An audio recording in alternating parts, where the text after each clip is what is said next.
Thank you.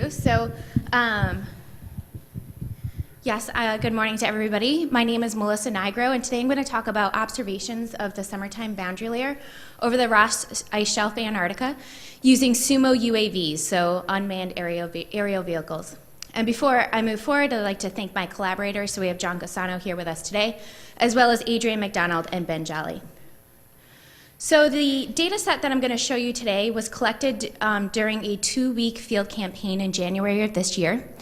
The goals of the field campaign were to observe the atmospheric boundary layer over the Ross Ice Shelf using a combination of SUMO UAVs and 3 AWSs, or automated weather stations.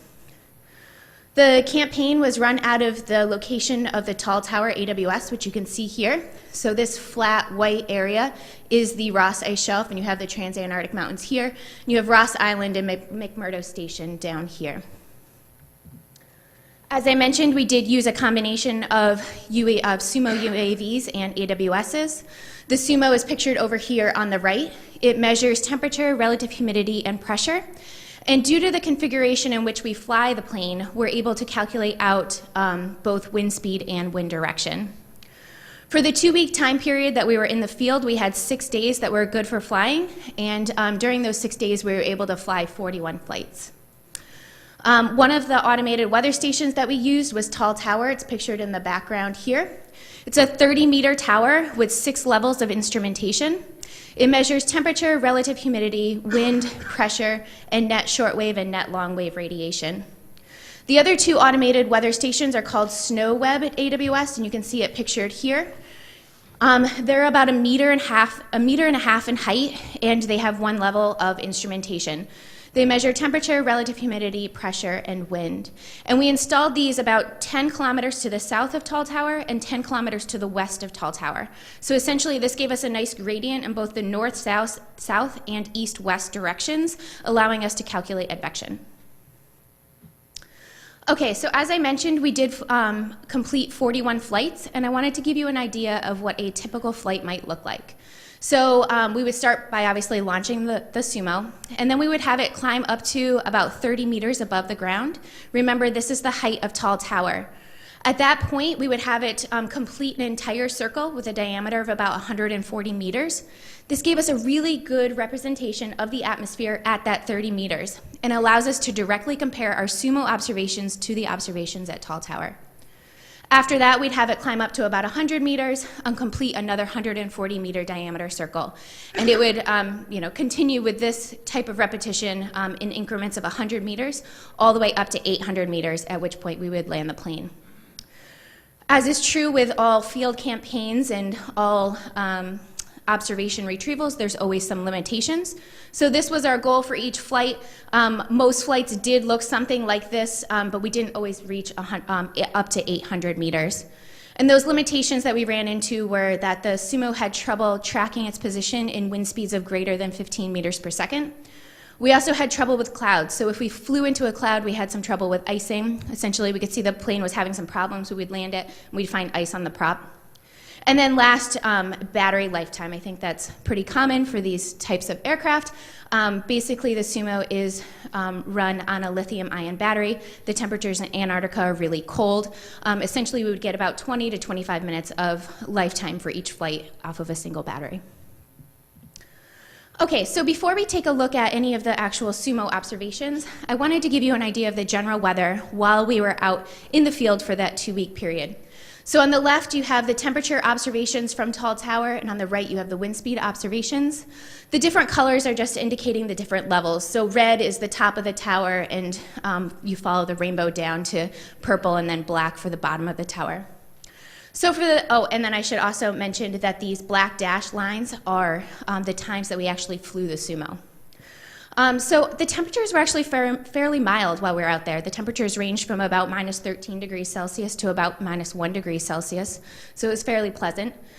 And then the winds ranged from about calm up to about 16 meters per second at the height of Tall Tower there. So you can see we have a pretty nice wind event on the 17th and the 18th.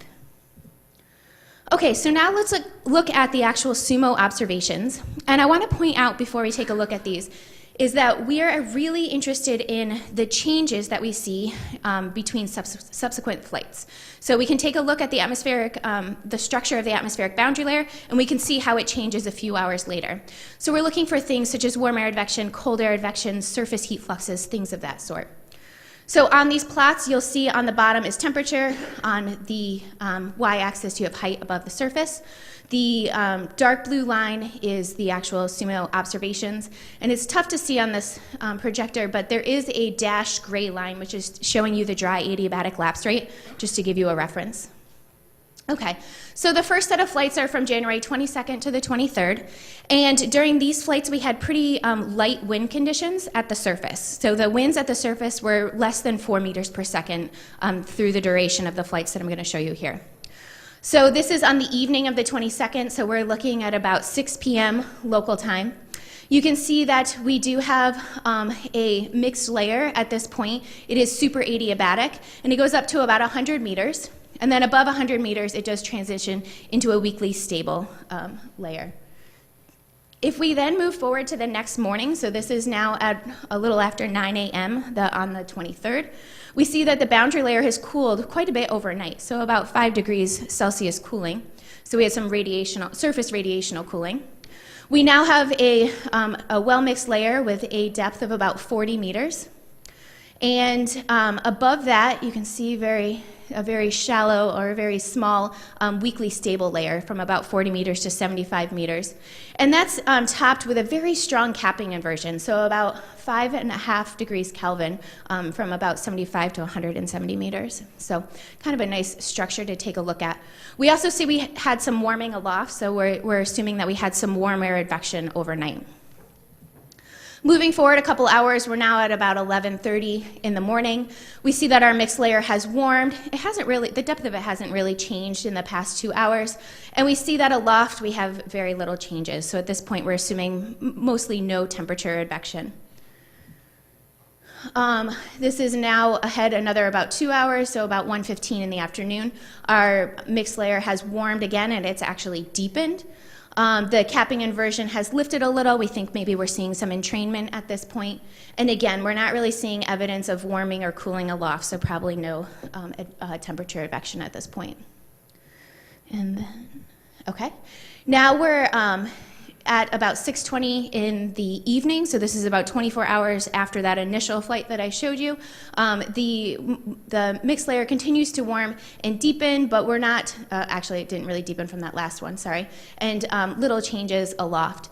And so what I think is really cool about this series of flights on the 23rd, so a little bit longer than 12-hour time period, is that we're seeing this nice evolution of this boundary layer. So it's warming, it's deepening, with very little changes aloft.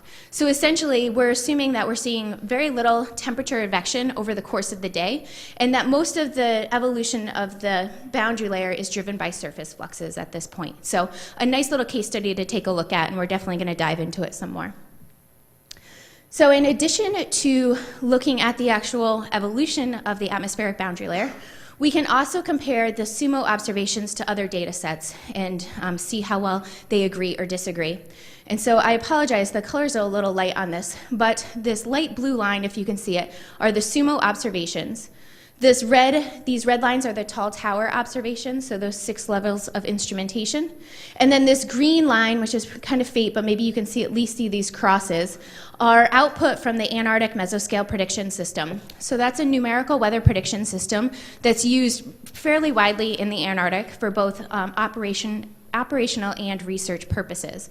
And so if we can understand how well AMPS, so the Antarctic Mesoscale Prediction System is also known as AMPS, if we can understand how well AMPS is representing the atmospheric boundary layer, that's going to have implications both on operations and research.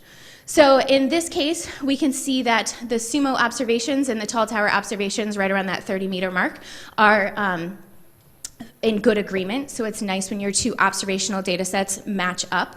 They both show that shallow mixed layer, so that's nice.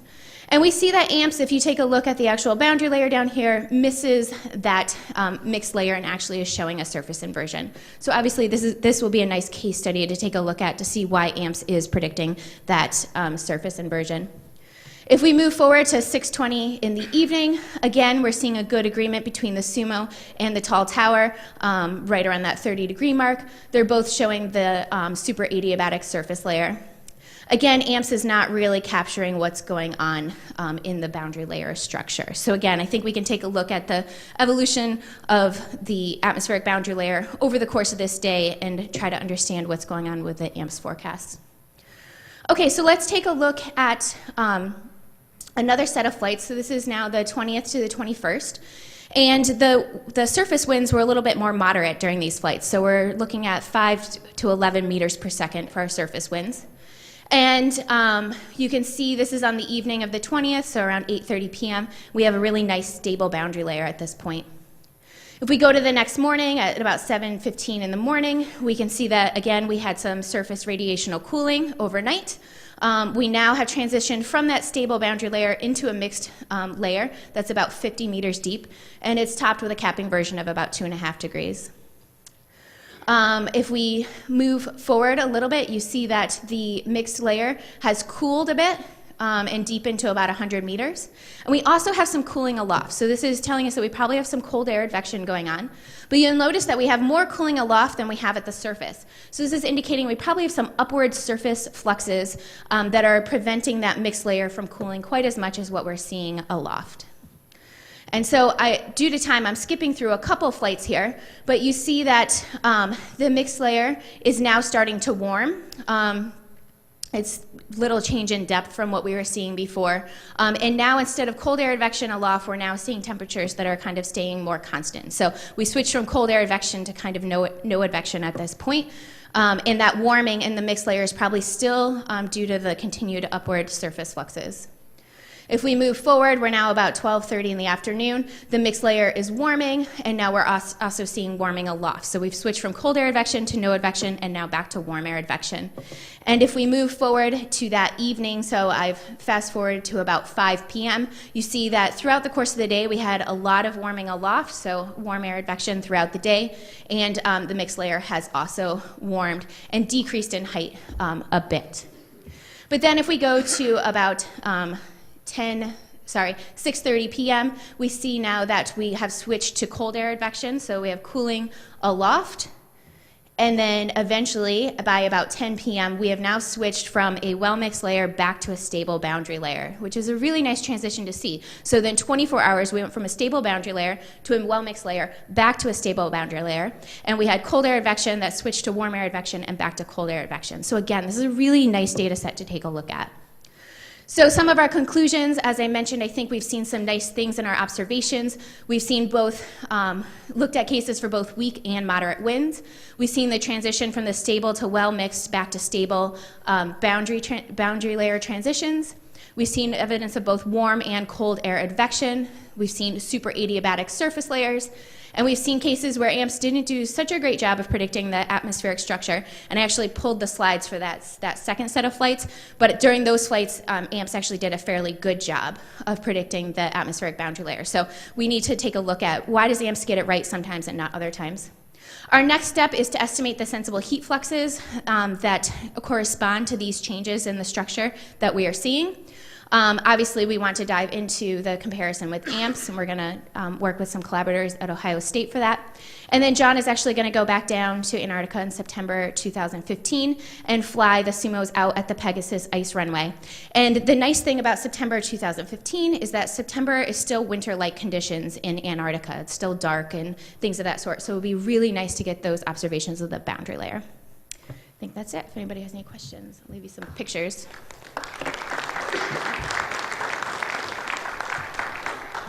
Okay, thanks, Melissa. We have time for a quick question, if there is one. If not, I'll ask one very quickly. Do you have any idea about sensor lag and how that may impact some of these profiles? Yeah, great question. So you'll notice that in all of my profiles, we are only looking at ascents. We didn't look at descents. And so if there is a sensor lag, it should at least be going in the same direction the entire time. So yeah, instruments aren't perfect, obviously. Yeah, great, thanks.